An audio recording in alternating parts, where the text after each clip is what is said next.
तो सोचिए कि हम लोग कितने साल के पुराने हैं, नया क्या है, नया क्या है हम लोग के अंदर जो कि हम कह सके कि हम नया साल में हम कुछ कहें, कहने के लिए क्या बचा है। और इस मसीह क्या कहता है नए साल में, क्या कहता है, इब्रानियों 13:8 देखेंगे।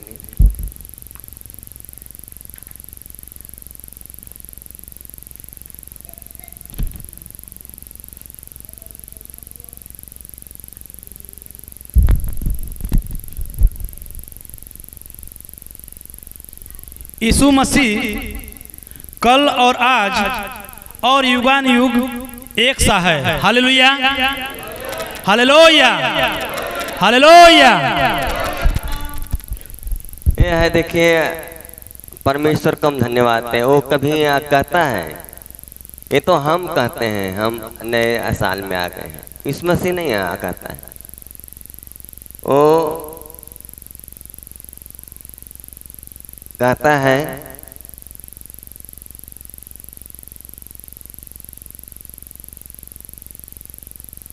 कल और आज और युगान एक सा है। कल और आज और युगान युग हमारे जीवन को एक सा रहना चाहिए इस मसीह के अनुसार। ये नहीं कि आज हम पाप करते हैं तो और पाप हमारा बढ़ जाए। हमारे अंदर समानता, हमारे अंदर प्रेम, हमारे अंदर परमेश्वर की आशीषें जो है उसे बढ़ना चाहिए, न कि उससे घट जाए। इसलिए वो कहता है वो कल और आज युगानुयुग एक सा है। वो एक सा आशीष देता है, नया पुरान नहीं देखता है।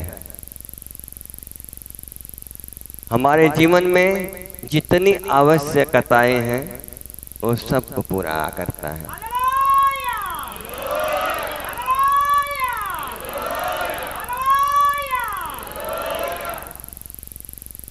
हम हंसी करते हैं, लोगों को हंसी में कुछ ऐसा शब्द बोलते हैं बुरा लगता है, क्योंकि हमें यीशु मसीह ज्ञान देता है, शिक्षा देता है, हमें सिखाता है। और इस मसीह का सबसे अच्छा दास दाऊद था, जो कि परमेश्वर के धर्मराज में एक साथ चलता था।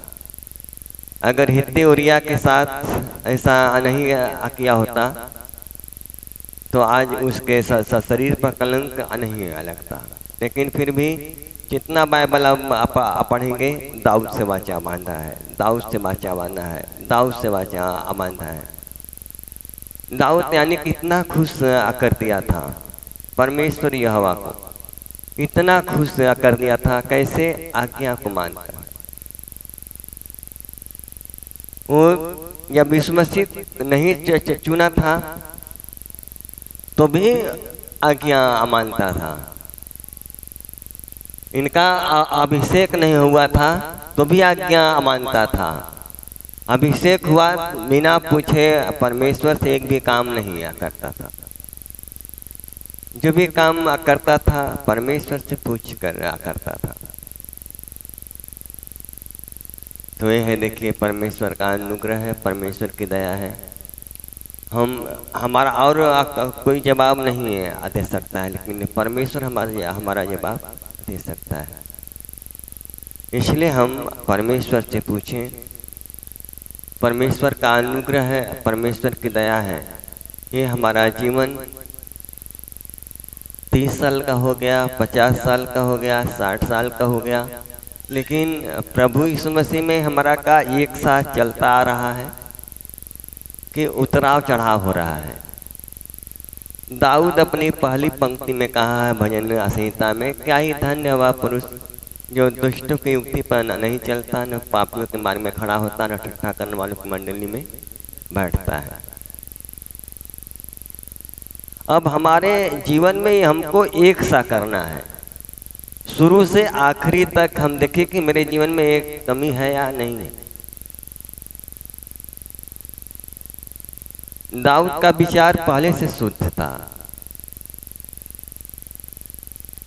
मेमने को कोई भी शेर या चीता अगर मारता था, फाड़ता था, दाऊद उसको दौड़ाकर मारता था, यानी कि अपने भेड़ों का, अपने जानवरों का रक्षा करता था। इसलिए प्रभु को पसंद आया। प्रभु के सेवकों का मतलब है उनके लोगों की देखभाल करना, उनकी रक्षा करना। मनुष्य भगवान नहीं हो सकते हैं, परमेश्वर नहीं है, लेकिन फिर भी परमेश्वर ने उनको चुनता है ताकि वो उनके लिए प्रार्थना कर सकें। जो प्रार्थना नहीं कर आ सकता है, फिर परमेश्वर का जन्म कैसे हो सकता है? नया साल किस बात की खुशी लाती है? नया साल में हमारे अंदर कितना अकुड़ाहट है, कितना जलाहट है, कितना हम कुड़ते हैं लोगों से। हमारे अंदर देखें, यीशु मसीह के अंदर ऐसा कभी नहीं था, चाहे लोग उसको मानते थे चाहे नहीं मानते थे, वो चलता आ जाता था और जो रास्ते में मिलता था सबको चंगा करता आ जाता था।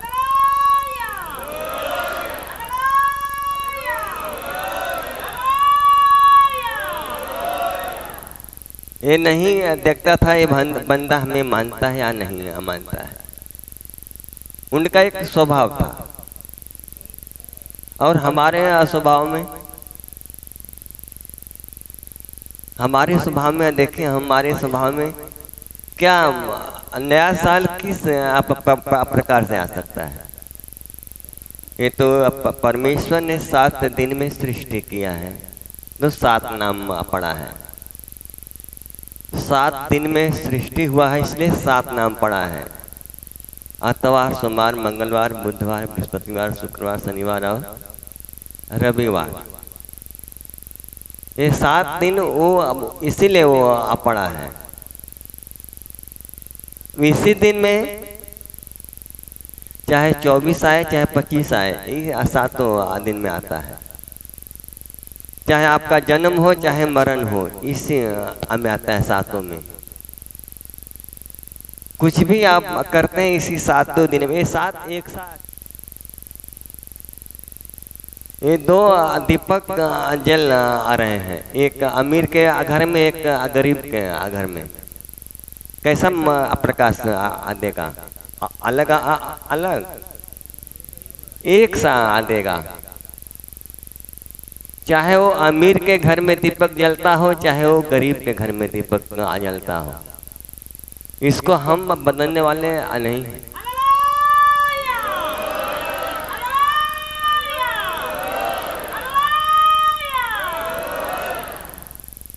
नया सवेरा है मेरे जीवन में कैसे आएगा? मेरा सोच नया नहीं है, मेरा जीवन पहले जैसा भरा है सब कुछ। जब हमारे जीवन में एक साल आए तब तो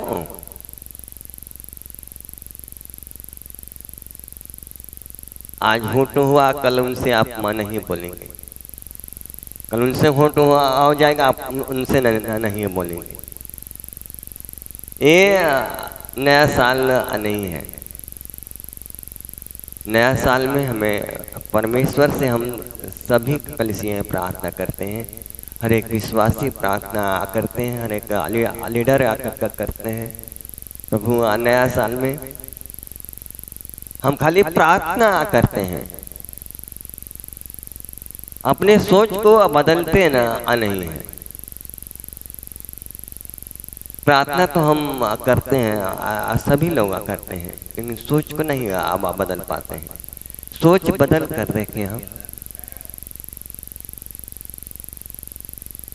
दिन हम 2-3 दिन पहले हमने सोया था, तो एक दर्शन हम देखा कि मेरा ज्वाइनिंग लेटर आ गया है किसी विभाग में। कोई विभाग था, मैं तो बूढ़ा हो चुका हूँ, अब मेरा उम्र भी नहीं है, अब हम ड्यूटी कहाँ से करेंगे।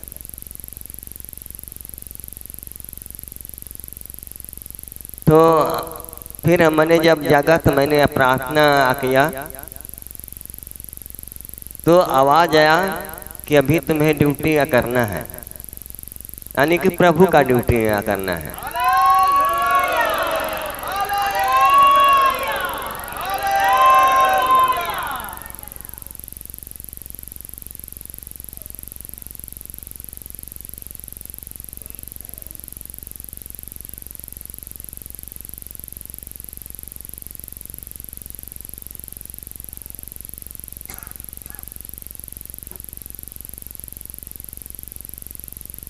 इसलिए हमें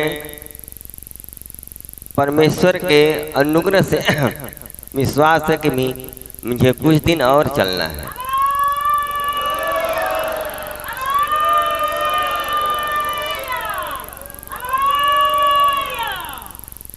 अभी खत्म नहीं होगा ड्यूटी, अभी चलना है। ये है नया साल, नए साल का गिफ्ट दिया है प्रभु ने। मेरे मन में बार बार होता था कि मेरा समस्या बढ़ रहा है और मैं बीमार हूँ, क्या मालूम कब तक मैं चलूँगा। लेकिन परमेश्वर ने नए साल में एक गिफ्ट दिया है, तू अभी और चलेगा, करेगा।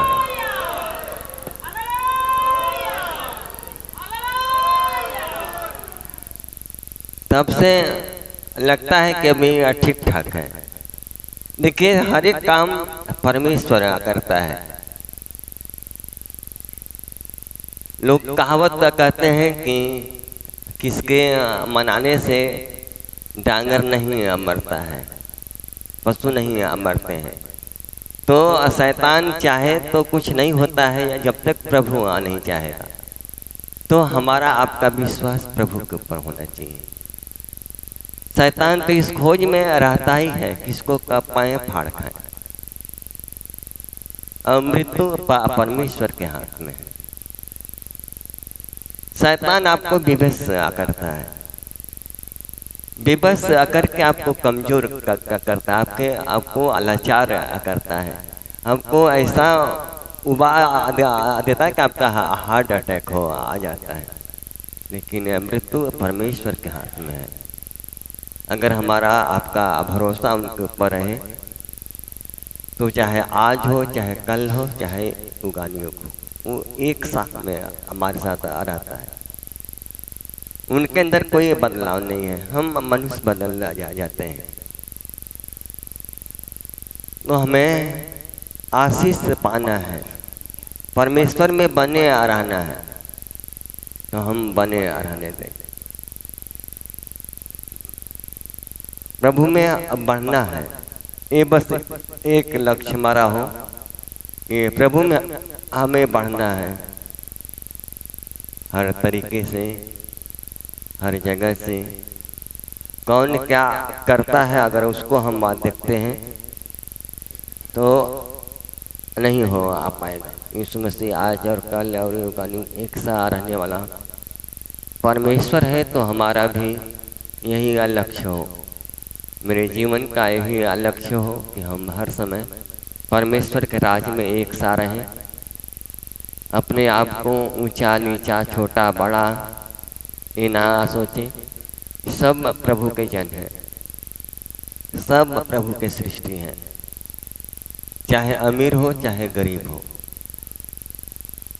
सब प्रभु के जन हैं। एक दूसरे से घृणा हमें नहीं करना चाहिए, क्योंकि परमेश्वर ने अमीर को भी बनाया, गरीब को भी बनाया, लाचार को भी बनाया है। सूर्य सब पर उदय एक साथ करता है। आज अगर बदरी है तो सब पर है, चाहे वो किसी भी बिरादरी का हो या किसी भी जाति का हो या किसी भी क्वालिटी का हो, चाहे छोटा हो चाहे बड़ा हो, ये सब पर बदरी है। ये नहीं कि आपका भगवान दूसरा है, आपके लिए अलग किया है। ये मनुष्य प्राणी जो इतने धर्म बना दिए हैं, इतने जातियां बनाकर हम लोगों को केवल लड़ाए हैं। हम लोग आपस में लड़ते हैं बस। हमें धर्म के हैं तो हमें जाति के हैं। परमेश्वर ने केवल आदम हवा को बनाया बाइबल के अनुसार। आदम हवा के द्वारा ही पूरी जातियाँ फैली है। मनुष्य प्राणी अपने अपने हिसाब से नाम बदलकर लोग अपने अपना वर्चस्व बनाए हैं, बस उसमें और कोई बात नहीं है। फिर हमसे से मतलब नहीं, हमसे काम है परमेश्वर से, परमेश्वर के आशीषों से। परमेश्वर चाहता है कि मैं सुख दूं, शांति दूं, आराम दूं, और आराम आ देता है।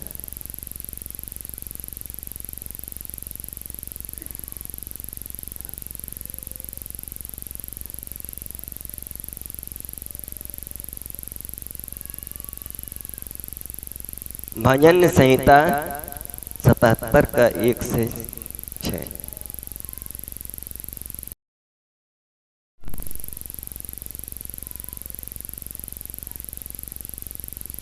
मैं परमेश्वर की दुहाई चिल्ला चिल्ला कर दूंगा, मैं परमेश्वर की दुहाई दूंगा और वह मेरी ओर कान लगाएगा। संकट के दिन मैं प्रभु की खोज में लगा रहा, रात को मेरा हाथ फैला रहा और ढीला न हुआ, मुझ में शांति आई ही नहीं। मैं परमेश्वर का स्मरण कर करके कराहता हूँ, मैं चिंता करते करते मूर्छित हो चला हूँ। तू मुझे झपकी लगने नहीं देता, मैं ऐसा घबराया हूँ कि मेरे मुंह से बात नहीं निकलती। मैंने प्राचीन काल के दिनों को और युग के वर्षों को सोचा है। मैं रात के समय अपने गीत को स्मरण करता और मन में ध्यान करता हूँ और मन में भली भांति विचार करता हूँ। Hallelujah, hallelujah, hallelujah. देखिए, ये परमेश्वर का अनुग्रह है। दास कहता है परमेश्वर का, मैं परमेश्वर की दुहाई चिल्ला चिल्ला कर दूंगा। हमको बोलकर प्रार्थना करने में लाज लगता है। घर में कितने लोग बोल के प्रार्थना करते हैं? सब लोग आराम से करते हैं, आराम से करते हैं ना, कि कोई जानने न पाए। देखिए, बाइबल कहती है परमेश्वर बहरा नहीं है जो हमारी सुन ना सके, न अंधा है कि हमारी वो हमको देखता नहीं है। हमारा अधर्म का काम सुनने नहीं देता है, और हमारे पापों के कारण हमारे प्रार्थना से मुख मोड़ लेता है। वो सब कुछ जानता है।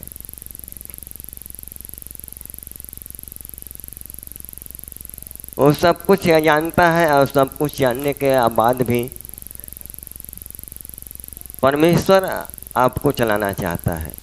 वो कहता है, देखिए एक दास है, कहता है मैं परमेश्वर की दुहाई दूंगा और वह मेरी ओर कान लगाएगा। मैं परमेश्वर की दुहाई दूंगा और वह हमारी ओर कान लगाएगा। संकट के दिन मैं प्रभु की खोज में लगा रहा, रात को मेरा हाथ फैला रहा और ढीला न हुआ, मुझमें शांति आई नहीं। हम आराम से करते हैं रात भर कोई प्रार्थना करता नहीं करता है।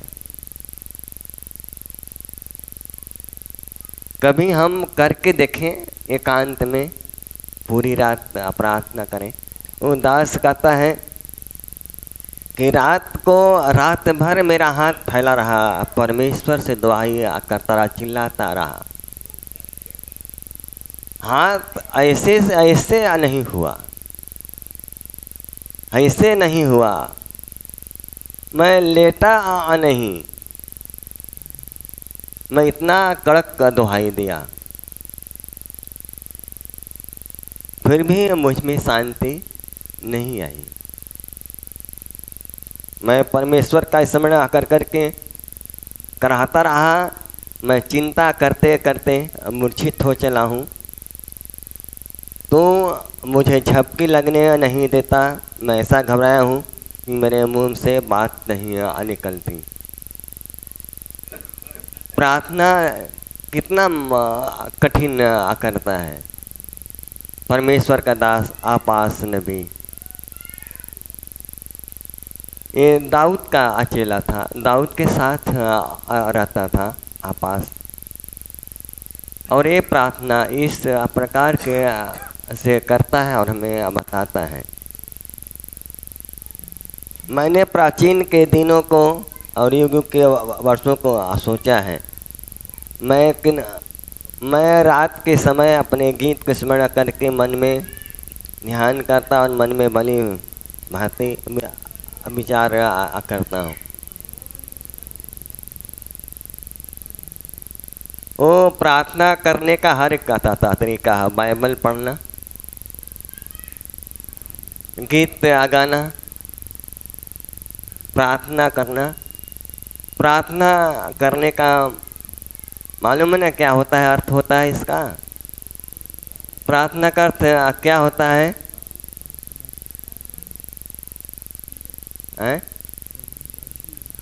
बंसी, मिनती और परमेश्वर से बातचीत करना।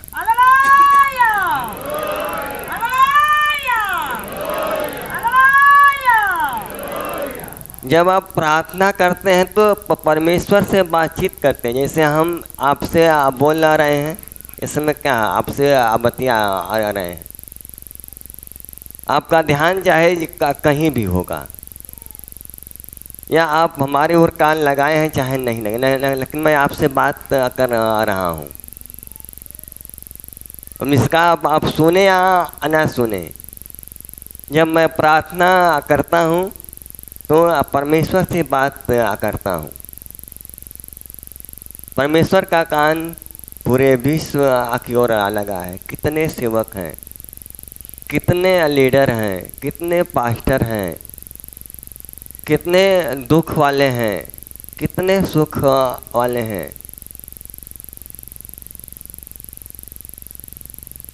सब लोग प्रार्थना करते हैं, वो सबके प्रश्न का उत्तर वो देता है। उनका ध्यान कितना बड़ा है।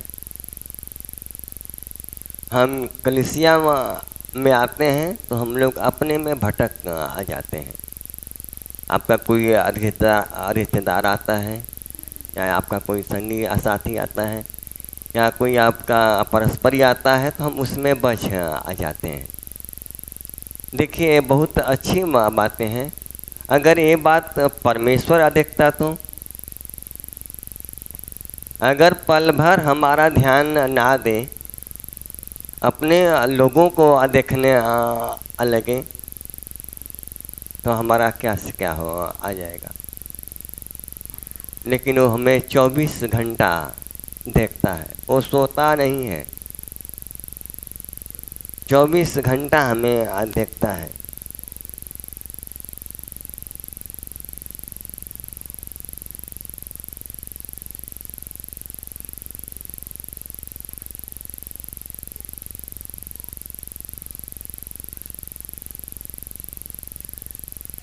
मत्ती 12:41 से 45।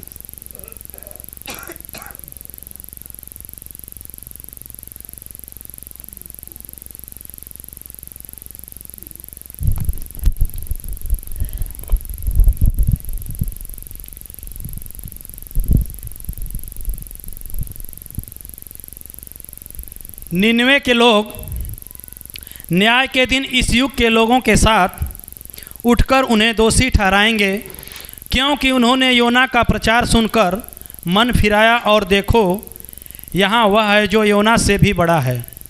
दक्षिण की रानी न्याय के दिन इस युग के लोगों के साथ उठकर उन्हें दोषी ठहराएगी, क्योंकि वह सुलेमान का ज्ञान सुनने के लिए पृथ्वी की छोर से आई, और देखो यहाँ वह है जो सुलेमान से भी बड़ा है। जब अशुद्ध आत्मा मनुष्य में से निकल जाती है तो सूखी जगहों में विश्राम ढूंढती फिरती है और पाती नहीं। तब कहती है, मैं अपने उसी घर में जहाँ से निकली थी लौट जाऊँगी, और लौटकर उसे सुना, झाड़ा बुहारा और सजा सजाया पाती है। तब तब जाकर अपने से और बुरी 7 आत्माओं को अपने साथ ले आती है और वे उसमें बैठकर वहाँ वास करती हैं और उस मनुष्य की पिछली दशा पहले से भी बुरी हो जाती है। इस युग के बुरे लोगों की दशा भी ऐसी ही होगी। Hallelujah, hallelujah, hallelujah. अब देखिए बाइबल कहती है इस युग के बुरे लोगों की दशा, भले लोगों की या नहीं, भले लोगों की बात नहीं करता है। मैं शुरू में कहा एक मनुष्य ने एक मनुष्य को कहा फलाने भैया नया साल मुबारक हो। कहा कि फलाने को 33 साल पुराना है, 35 साल। एक आदमी ने अपने भाभी को चिढ़ा रहा था, कहा भाभी नया साल मुबारक हो। उन्होंने साल ओढ़ा था, कहा ये साल भैया 3 साल पुराना है।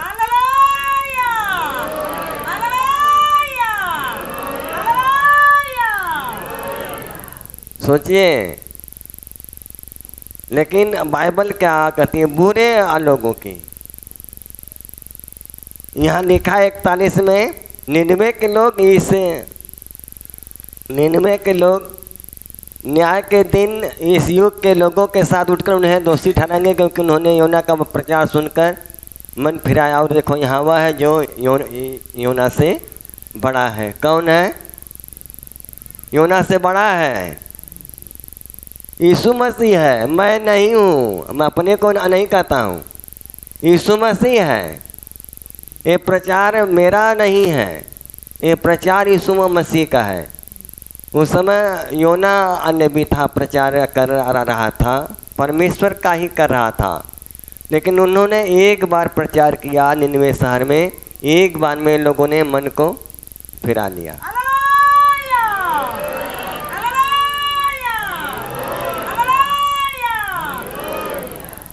यहाँ हमें प्रचार करते 30 साल हो गया।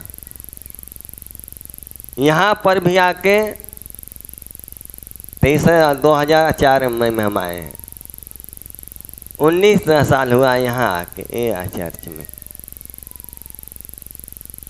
किसको हम कहें कि लोग मन फिराए हैं या नहीं फिराए हैं? कितना फिरा हम सबका मन नहीं आ फिरा है।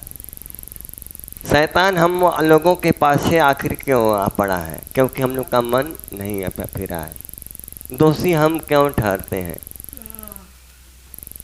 हम लोग दोषी इससे लिए ठहरते हैं। यहाँ पर 99 के लोग एक बार में परमेश्वर का वचन सुना, उनके पास भय अच्छा गया, डर अच्छा गया। अगर हम परमेश्वर की बात नहीं मानते हैं तो हम नष्ट हो जाएंगे। यहाँ हमें डर नहीं है। पैसा हम कमाते हैं, बीमार हो आ जाएंगे, डॉक्टर के पास जाएंगे, उससे नहीं पूरा पड़ेगा। आपके पास खेत बाड़ी होगा, उसको बेच के आ देंगे, उससे नहीं होगा। अपने बच्चों को कमाने के लिए भेजा देंगे, वो कमा कर। हम परमेश्वर पर आसरा करते कहाँ हैं? इसलिए बाइबल कहती है कि वो लोग हमके दोषी ठाठ रही हैं। कैसे कि हमन के जीवन भी पुराना बा, नया नइखे भइल बा। न्याय का दिन जब आई तो 99 के लोग हमहन के साथ बैठल रहीन, हमहन के दोषी ठहरीन कि हम लोगों ने एक बार मन फिराया। आप लोग इतने साल से यीशु मसीह का वचन सुने हैं, यीशु मसीह का ज्ञान न लिए हैं, लेकिन कोई आप लोगों ने मन को नहीं फिराया।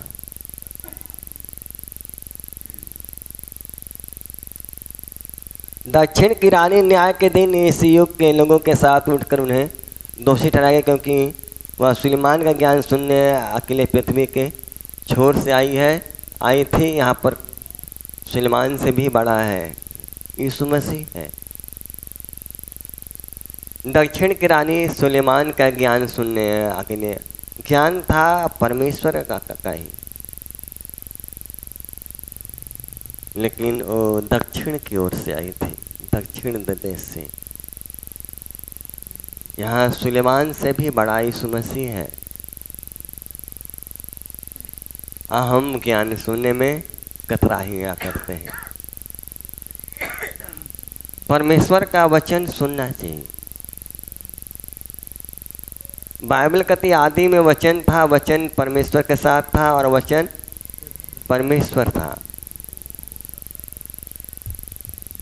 ये वचन एक परमेश्वर का रूप आ लेता है, इसलिए हमें परमेश्वर का वचन सुनना चाहिए। जब हम प्रार्थना करते हैं तो परमेश्वर के वचन को इस्तेमाल करना चाहिए ताकि परमेश्वर की महिमा हो, परमेश्वर का अनुग्रह हो, परमेश्वर की दया हो।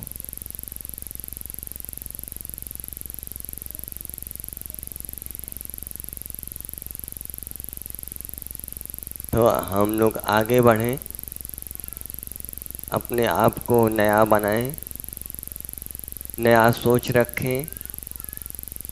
अगर हमने पुराने साल में बहुत दारू पी रहा था, हमने नए साल में दारू छोड़ दिया, ये हमारे लिए नया है। हम पुराने साल में बहुत सारे गलत काम कर आ रहे थे, नया साल में छोड़ दिया, ये नया है। हम अपने जीवन में नया क्या अभी तक किए हैं 2024 में? आज कितना तारीख हुआ? 6 तारीख हुआ, 7 तारीख हुआ, 7 तारीख हुआ। 7 दिन में हम लोगों के पास कितना आ गया है परिवर्तन नए साल में? कोई बताएं, 7 दिन में कितना आ गया है परिवर्तन? नया साल के खुशी सब लोग मनाते हैं। योना नबी का ज्ञान सुनकर 99 के लोग मन फिरा लिए। अब हमें यीशु मसीह का ज्ञान सुनकर 24 में मन फिरा लेना है। हमसे कोई भी गलती ना हो, हम अपने आप को इतना कोशिश करें और हमारे अंदर परमेश्वर का आशीष सदैव बना रहे, चाहे सुबह हो, चाहे शाम हो, चाहे दोपहर हो, चाहे रात, बना आ रहे ताकि हम लोगों के जीवन से परमेश्वर की महिमा हो। ये हमारा एक उद्देश्य हो। कोशिश करें हमसे किसी को ठोकर ना लगे, दुख ना पहुँचे। कोशिश करें हम लोग, जो बुरा है तो उसको तो अलग करेगा, चिड़ उसी को अबरती है जिसके पास कमी होता है। अगर एक अंधा है ओके तो अंधरा कहबा तो वो अंधा है, लेकिन अंधरा कहबा तो के बुरा लेकिन नहीं लगी बुरा, जबकि अंधा वो है ही। लेकिन हमें अपने सोच को बराबर रखना है। चलिए ठीक है। और एक और लिखा है, जब अशुद्ध आत्मा मनुष्य में से निकल जाती है तो सुखी जगहों में विश्राम ढूंढती फिरती है। और एक पॉइंट और बताया है उसी में, मनुष्यों के अंदर एक अशुद्ध आत्मा होती है जो बुरा करवाती है, जो बुरा करते हैं। लोग अपने से नहीं करते हैं। किसी को गाली देने की आदत हो, किसी को दारू पीने की आदत हो, किसी को सुरती खाने की आदत हो, एक आत्मा है अशुद्ध आत्मा। किसी को व्यभिचार करने की आत्मा हो। तमाम ये सब आत्माएं हैं। 56 करोड़ लोग कहते हैं, 33 करोड़, ये सब आत्माएं हैं जो हम लोग के अंदर बैठ कर मनुष्यों को बिगाड़ती है। तो नए साल में हम सोचें कि मेरे अंदर ये सब आत्मा न हो, मेरे अंदर से ये सब आत्मा निकल जाए। लेकिन ध्यान दें, जब वो आत्मा निकल जाती है तो फिर किसी को और ढूंढती है। जब नहीं पाती है तब तक ये मनुष्य जिसमें से निकली होती है एकदम निफिक्र हो आ जाता है, निडर हो आ जाता है, प्रार्थना नहीं करता है। ये समझ में आता है कि मैं तो एकदम स्वस्थ हो गया हूँ, मैं छोड़ दिया हूँ। फिर हम देखें कि हम अगर छोड़ दिए तो हमारी संगति कैसी है, कैसे लोगों के हम साथ रहते हैं। बाइबल के भी अनुसार बाइबल कहती है कि बुरी संगति अच्छे चरित्र को बुरा बना देती है। अगर आपने छोड़ दिया है सब कुछ, फिर भी संगति आपका बुरा है, एक दिन आपको खींचकर उसी में ले आ जाएगा।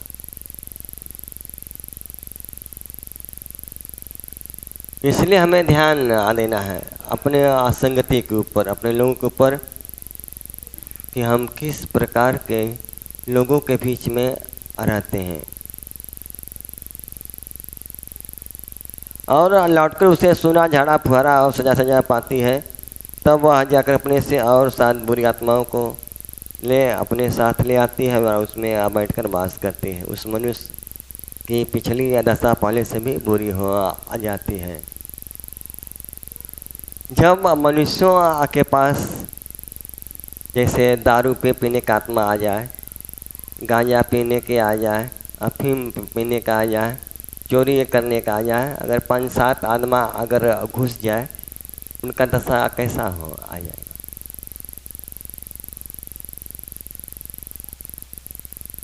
हमारे अंदर अगर तमाम ऐसी बातें भर जाएगा तो हमारा शरीर एकदम विनाश की ओर आ जाएगा, दशा बिगड़ आ जाएगा।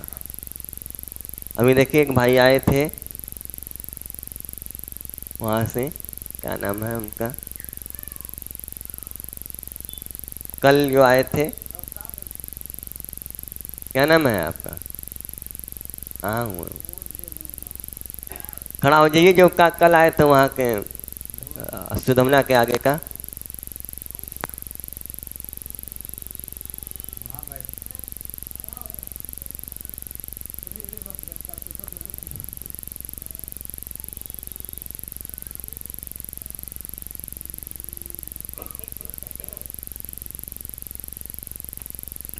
वो डॉक्टर हर जगह से जवाब दे दिया उनको। 6 पॉइंट खून है, प्लेटलेट 26,000 है। कोई डॉक्टर भर्ती नहीं ले रहा है। और यहाँ पर देखा गया तो उनके अंदर अशुद्ध आत्मा था। प्रार्थना हुआ यहाँ पर आते ही आते, तब से अब तक देखिए अब उठ रहे हैं, बैठ रहे हैं, चल रहे हैं अपने से।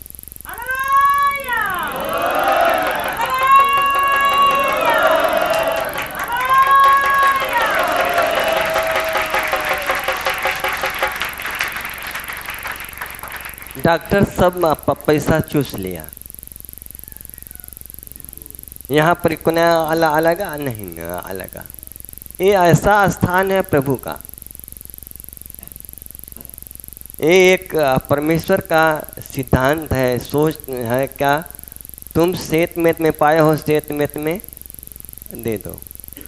आपका काम है प्रार्थना करने का, उत्तर वो आ देगा। अब सोचिए कि दशा कैसा बिगड़ गया है उनका। अगर डॉक्टर जवाब दे दिया है, मृत्यु थी,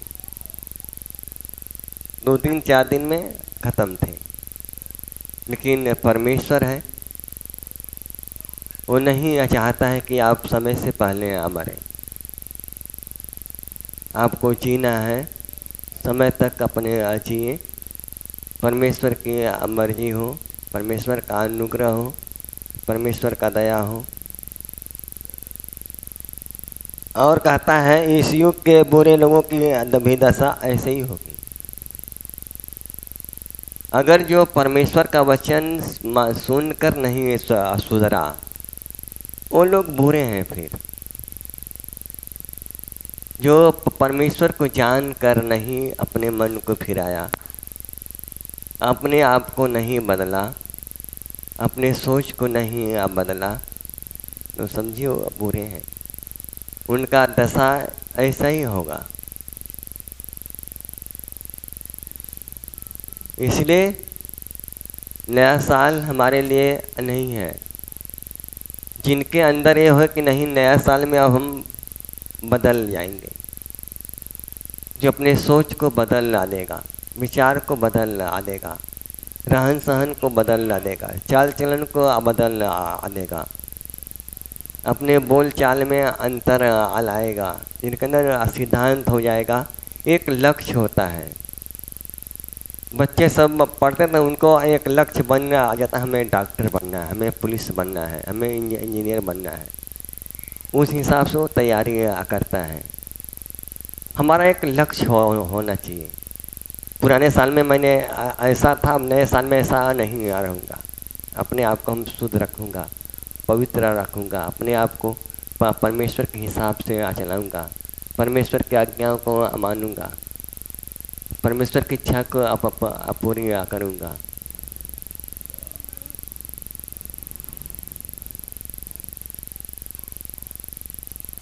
इसलिए प्रभु का हम धन्यवाद देते हैं।